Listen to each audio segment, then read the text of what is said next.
Welcome to The Criminologist, the podcast dedicated to educating and entertaining our listeners. We bring you subject matter experts from around the world and share the latest and greatest evidence-based practices and interventions to help individuals desist from a life of crime and delinquency. This podcast avoids stereotypes and biases in favor of the lived experiences of those we can best learn from.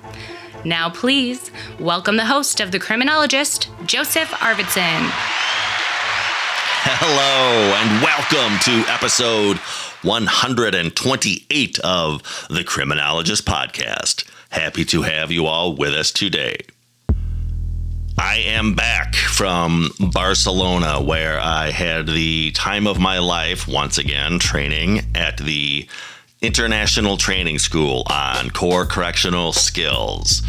Indeed, this entire episode will be dedicated to some of my experiences. You'll be hearing not only from me, but more importantly, the facilitators who brought this program all together. Of course, there were other agency and entities behind this, including European Strategies Consulting, the Confederation for European Probation, the Center for Legal Studies, and the University of Barcelona. First off, let's hear from Willem Vanderbrugge. Now, Willem is the Secretary General of CEP, actually the outgoing Secretary General of the Confederation of European Probation. He does a marvelous job talking about what the International Training School on Core Correctional Skills is all about. So, without any further ado, let's hear from Willem Vanderbrugge.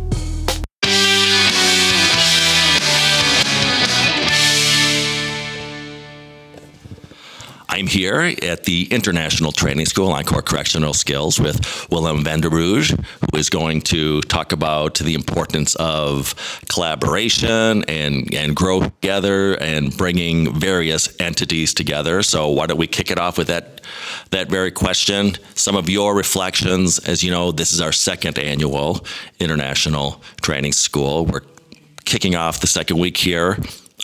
Just wrapping up day one, but maybe talk about, again, some of those observations and the importance of bringing various entities together to grow from each other. Yeah, thank you, Joseph, for this introduction. I'm very pleased to be here, and as you said, it's a second edition of this training course.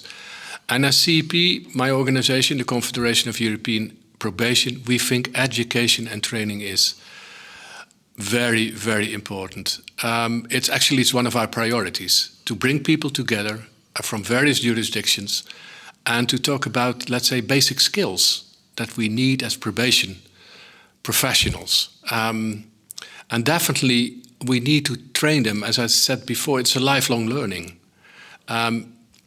You need to maintain, let's say, your practices. You need to practice various skills like social modeling, and of course, I think what we're doing now is the working alliance. There it all starts. And probation is an intriguing phenomenon because you're somewhere in between care and control. And where are you?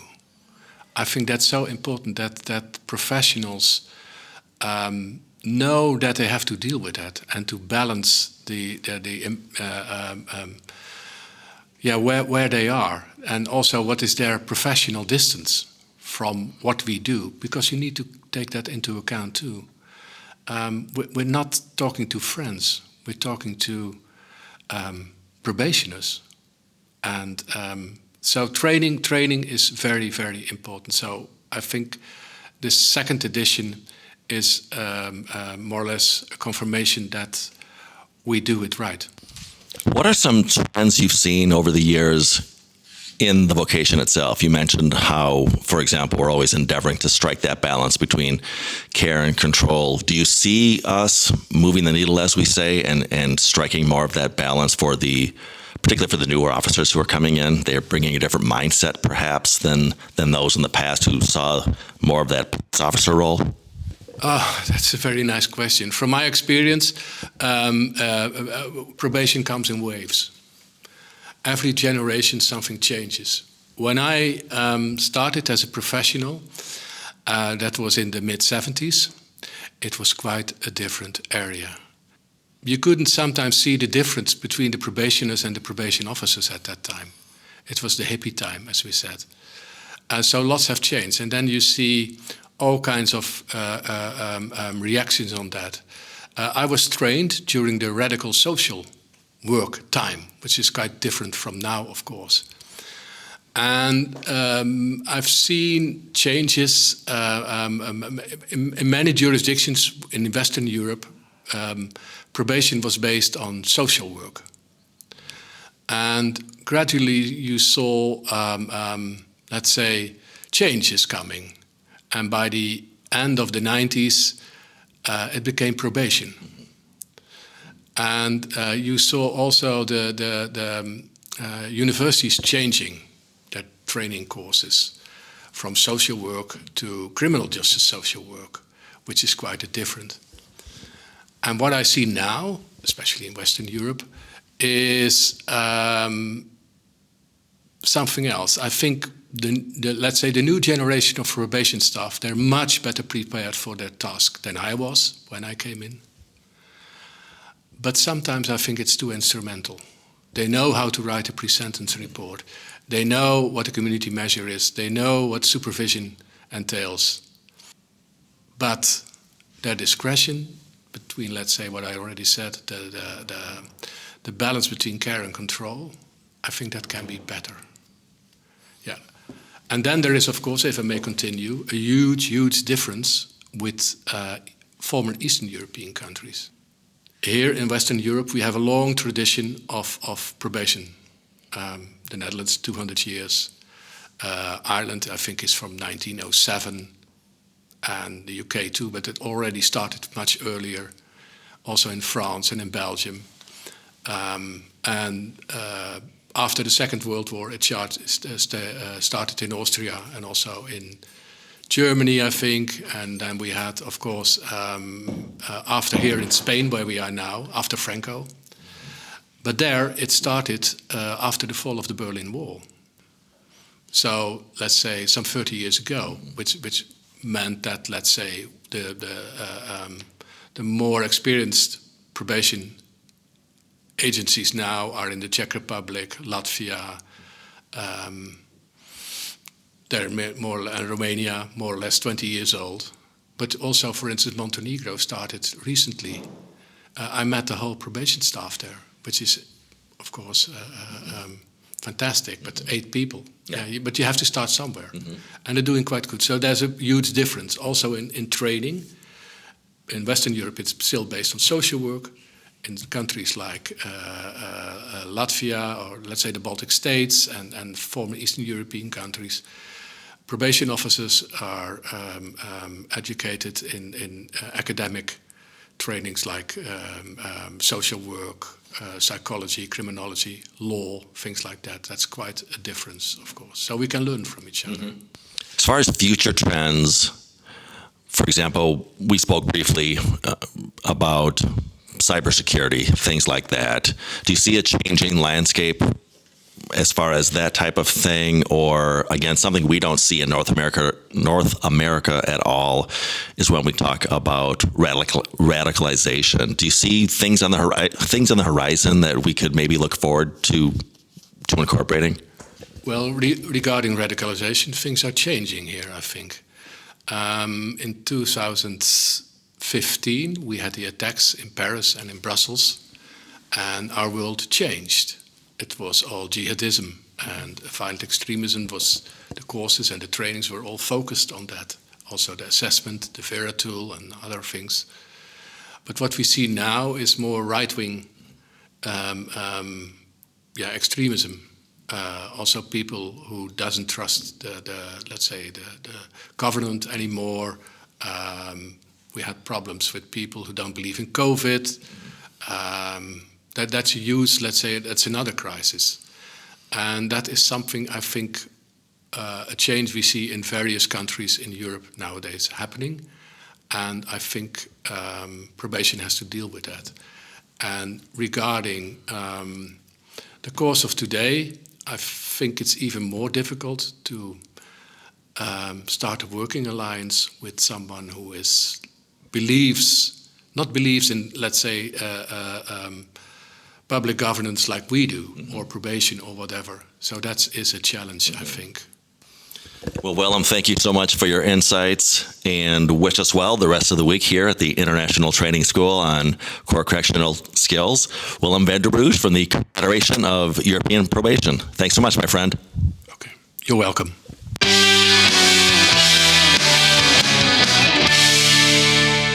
And next up, we are going to hear from Iuliana Carbunaru. She is currently the probation inspector for the National Probation Directorate within the Romanian Ministry of Justice. She is also a board member with the Confederation of European Probation, and in the International Training School of Core Correctional Skills this year, she graced our students all about her knowledge and wisdom around problem solving. So let's hear a little bit of her reflections on her experience this year in lovely Barcelona.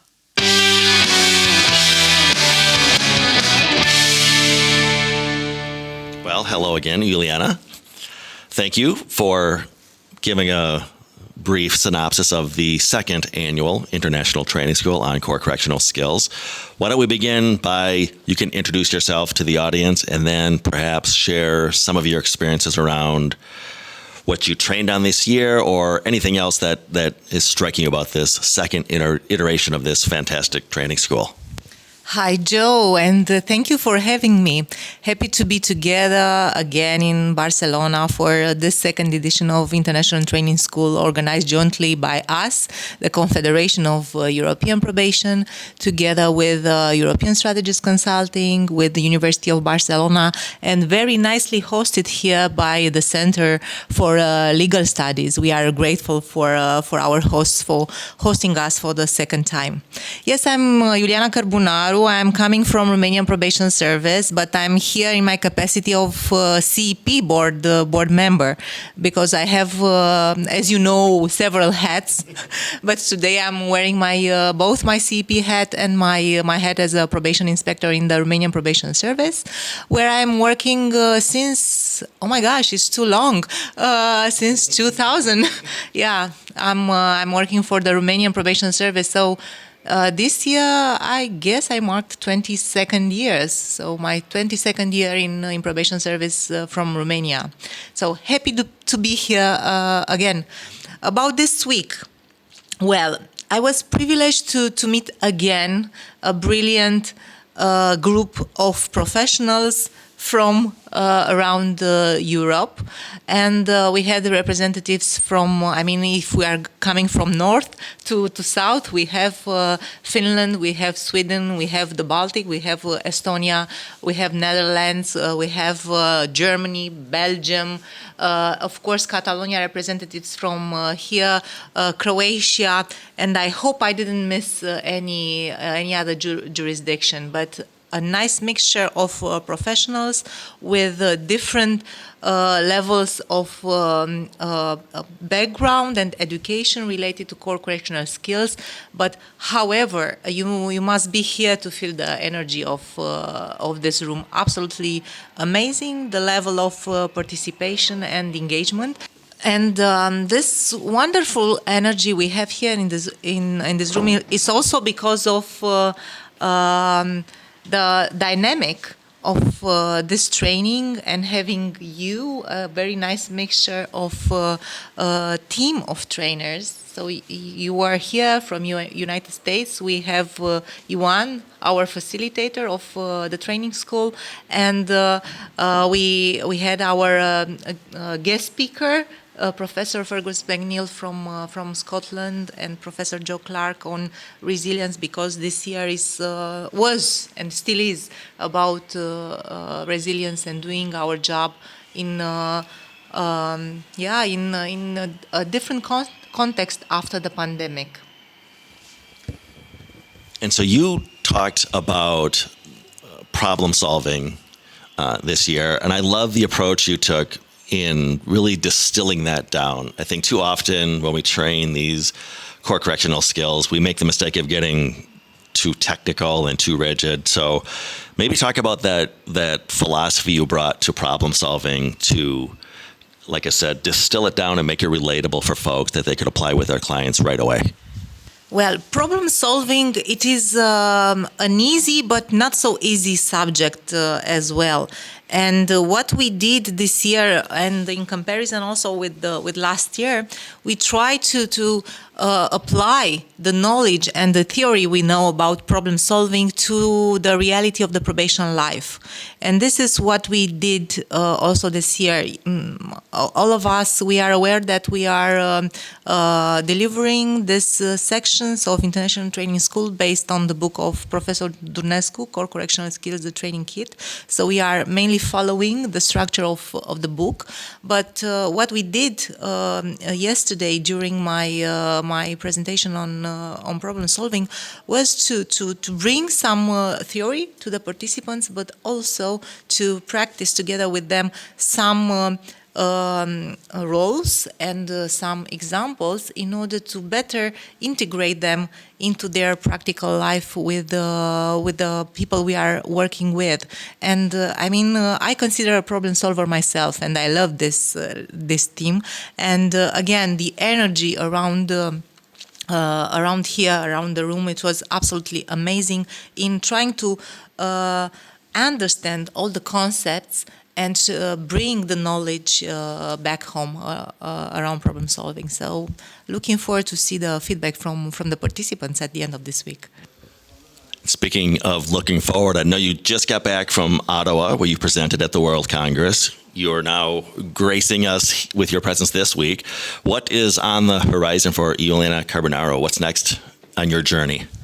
Indeed, we had a fantastic week also last week in Canada. Absolutely amazing mixture of professionals from around the world, and I met some of my heroes as well in person. Jim Bonta, Professor Taxman, and Frank Porporino. I was happy to meet them, and emotional in the same time. But on the horizon, we have at the Confederation of European Probation another fantastic line of events.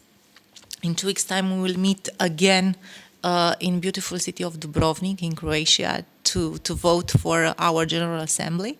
And actually, I will run for Vice President of Confederation of the European Probation. Next time when we will have our meeting, I will tell you if our members from our jurisdictions have been voted for me. Fingers crossed, I will let you know.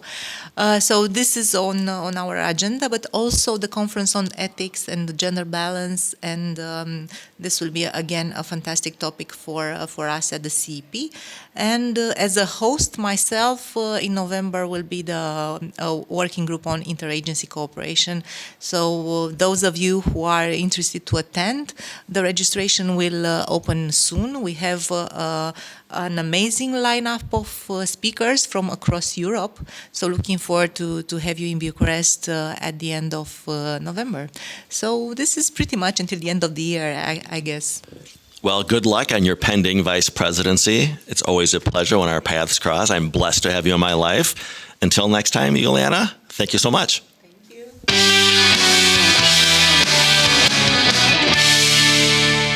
Okay, next up, we hear from the man himself, Professor Ioan Durnsecu from the University of Bucharest. He teaches and conducts research in the areas of probation, prison, and de-radicalization. His special interest is in comparative probation studies, and he conducts trainings all over the world in places such as Jordan, Moldova, Spain, Kosovo, all over. And again, the International Training School on Core Correctional Skills is his brainchild. So with no further ado, let me bring you my conversation with my friend, Professor Ioan Durnsecu.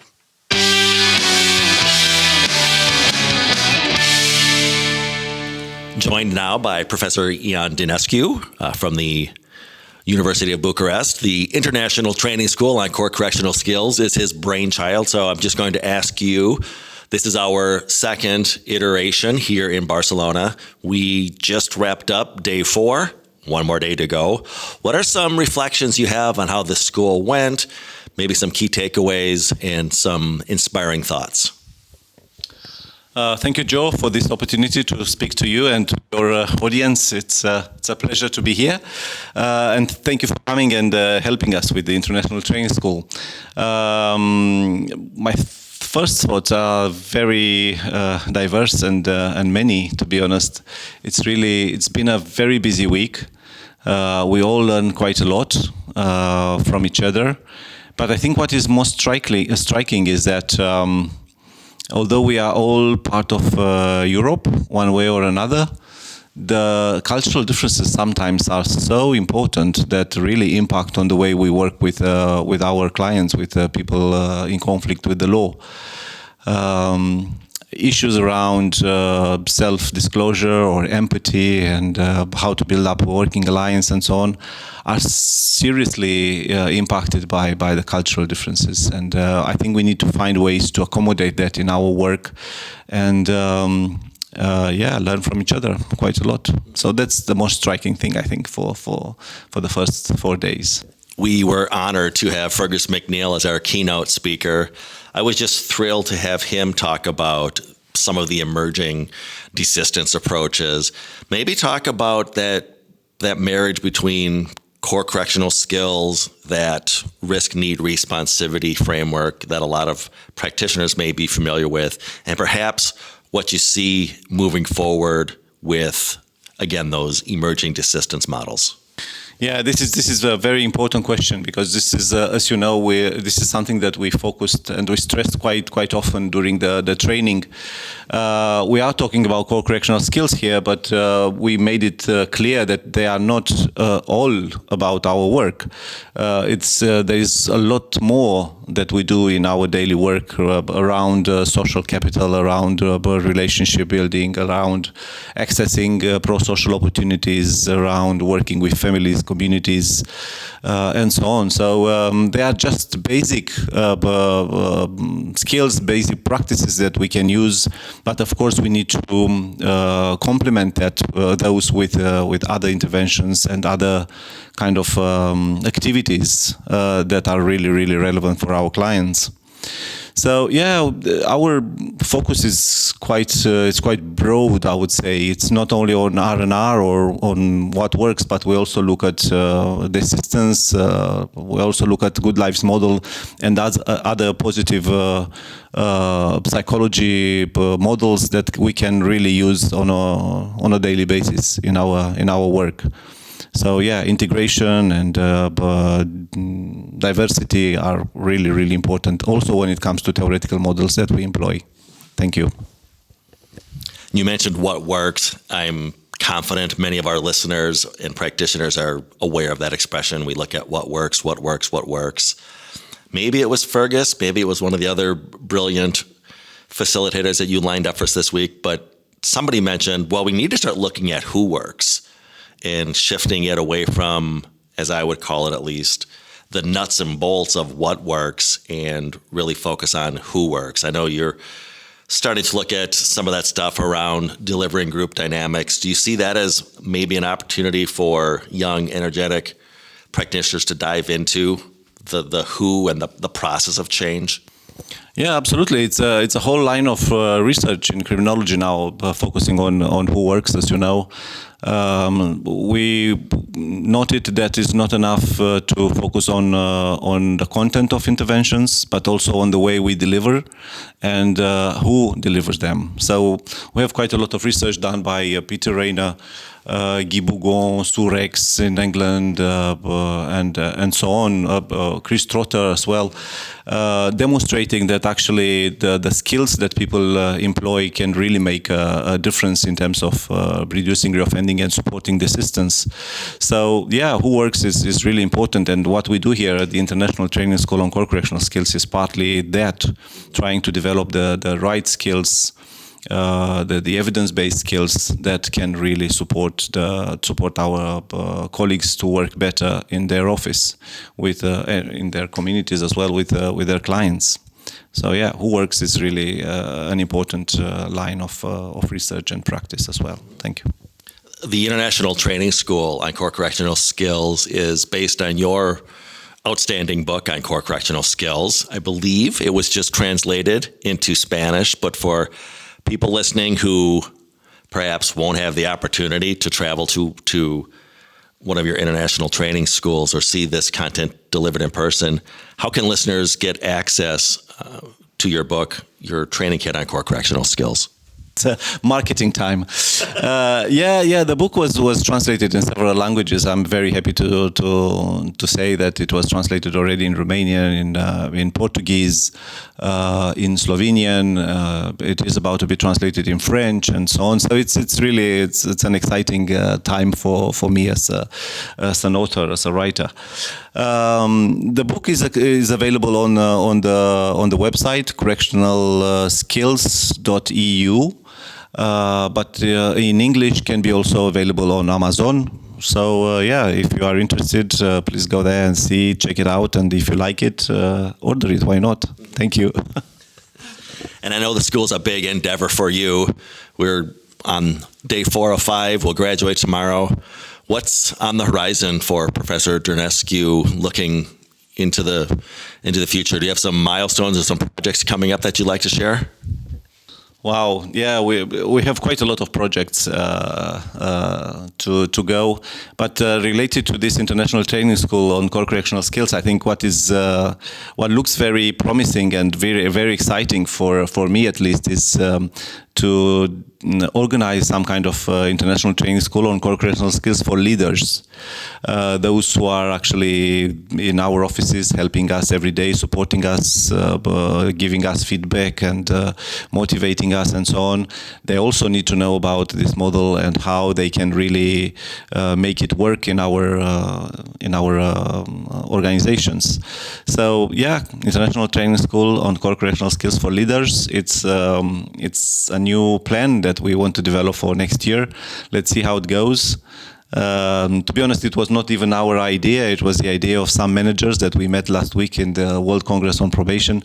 They came up with this idea. What about us? What about giving us what we need in order to support these best practices to be implemented widely in our organizations? So that's the next step. Let's see how it goes. I will keep you posted. Okay. Well, thank you for that. I'm sure it'll turn out great. Professor Ioan Durnsecu, International Training School on Core Correctional Skills. As always, my friend, it's been a pleasure. Until we meet again. Thank you very much. It was a pleasure.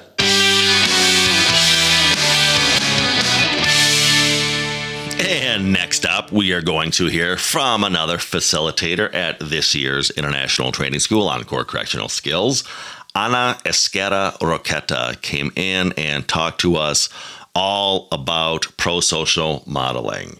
Anna is a policy and liaison officer at the Confederation of European Probation. She is also an associate professor at the University of Barcelona in their Department of Social Work, Social Services, and Social Policy.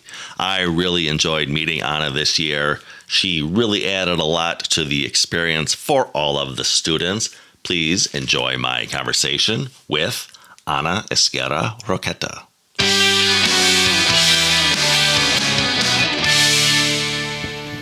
I am now joined by Anna Esquerra Roqueta.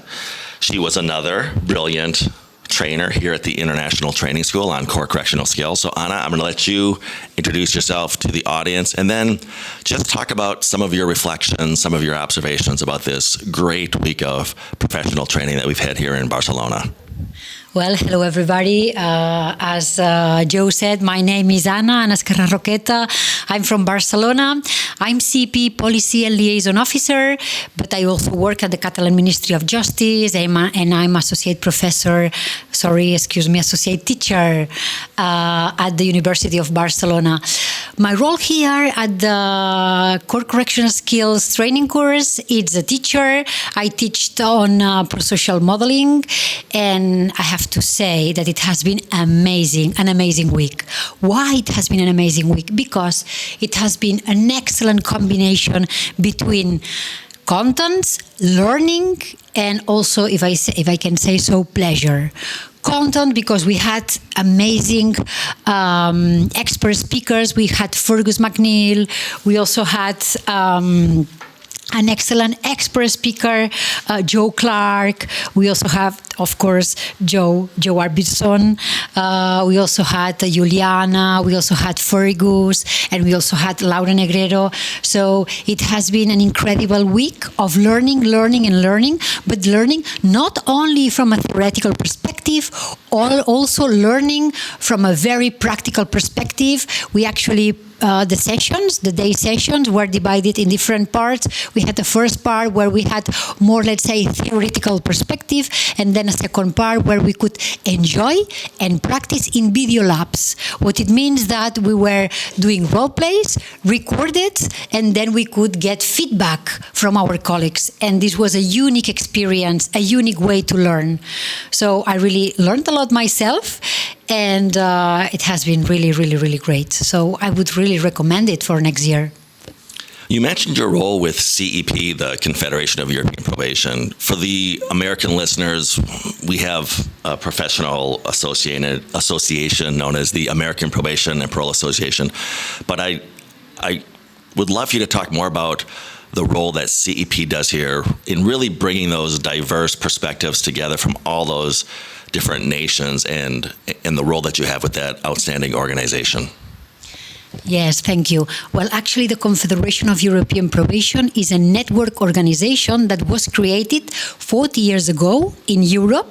And at that moment, the aim was to exchange information between European countries.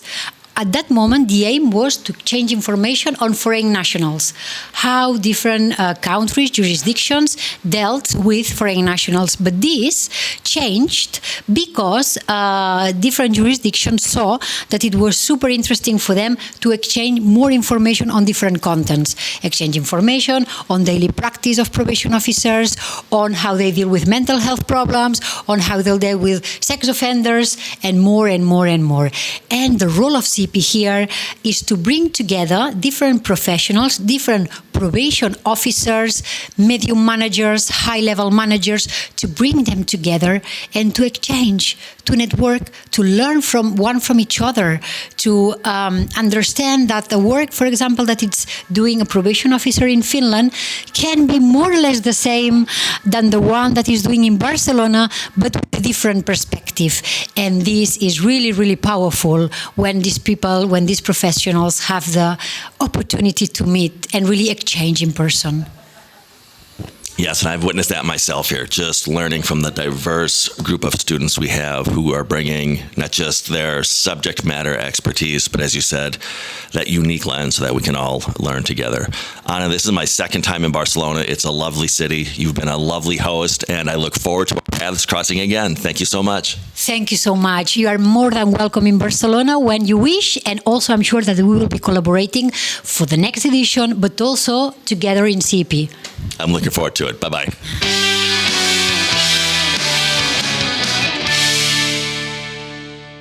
Finally, I wanted to bring you the insights of a student, so I tracked down Linda from Finland, who was one of my favorite students this week during the International Training School on Core Correctional Skills.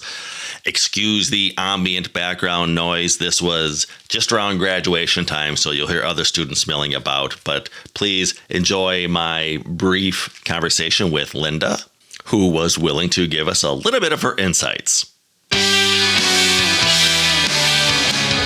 Hello, world. So I'm a probation officer from Finland, have worked now for 12 years, and I decided to come to this course because I feel like as probation officers we are never ready. So, and I focused on developing the IT system that we use in Finland for a client database. So I have been not completely away from client work, but just focused on something else. So I felt like the system is now in use. So this is my opportunity to get back to the principles of working with clients, like just to remind myself, just to orient myself back to that work. Very good. It was so fun and a treat to have you this week in lovely Barcelona. Yeah, I mean, it's a wonderful city, although today it's raining, and we were going to the beach, so that has to wait, but it's a lovely city. All right. Thank you so much, Linda. Bye-bye. You likely heard some other folks milling about. I was able to grab Linda right around graduation time, so you could hear some of the buzz of the other students there, but I appreciate Linda's insights nonetheless. I wanted to also thank the other facilitators who I was not able to grab this year for their insights. Fergus McNeil did an awesome job as the keynote speaker. Laura Negredo came in from Madrid and talked all about the practice of motivational interviewing. And Professor Joe Clark joined us from the United Kingdom, talking all about burnout and resiliency. She is the director of Petros. I encourage you to track her down if you or your agency are in need of insights along those very important topics. I had a wonderful time again in Barcelona. I want to thank Ioan Durnsecu for inviting me to be a part of his International Training School on Core Correctional Skills team. Look forward to further collaborations.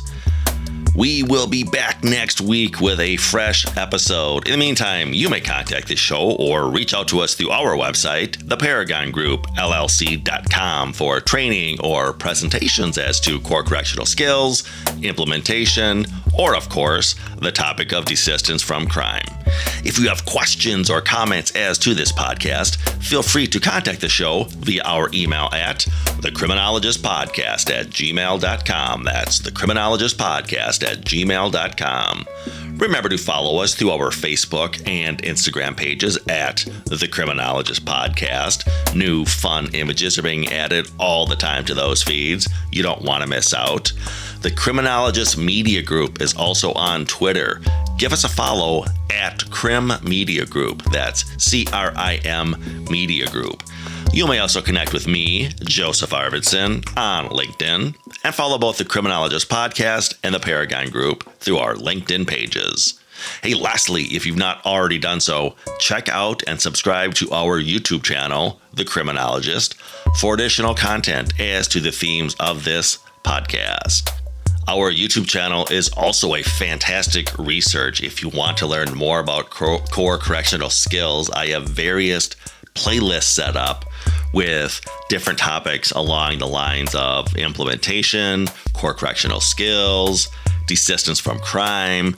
So you won't just see the organic videos that I've created, but I have created a library of other subject matter experts such as Fergus McNeil and Shad Maruna talking about desistance, Jim Bonta talking about evidence-based practices, Glenn Tapia giving his great insights on implementation science. So again, it really is a great resource for all of your core correctional skills, EBP, and implementation needs.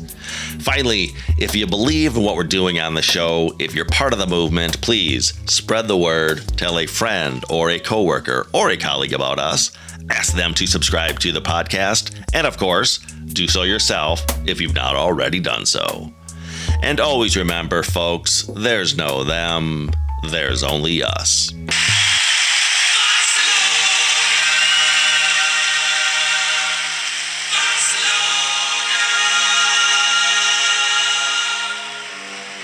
The Criminologist Podcast is a production of the Paragon Group, LLC. For speaking engagements, interviews, program design, or training opportunities, please visit us at theparagongroup.llc.com. If you enjoyed the show, you can find more content and videos on our YouTube channel, The Criminologist. Don't forget to like and subscribe. Both the Criminologist Podcast and the Criminologist channel are brought to you by the Criminologist Media Group. Be sure to give us a 5-star review, and thanks for listening.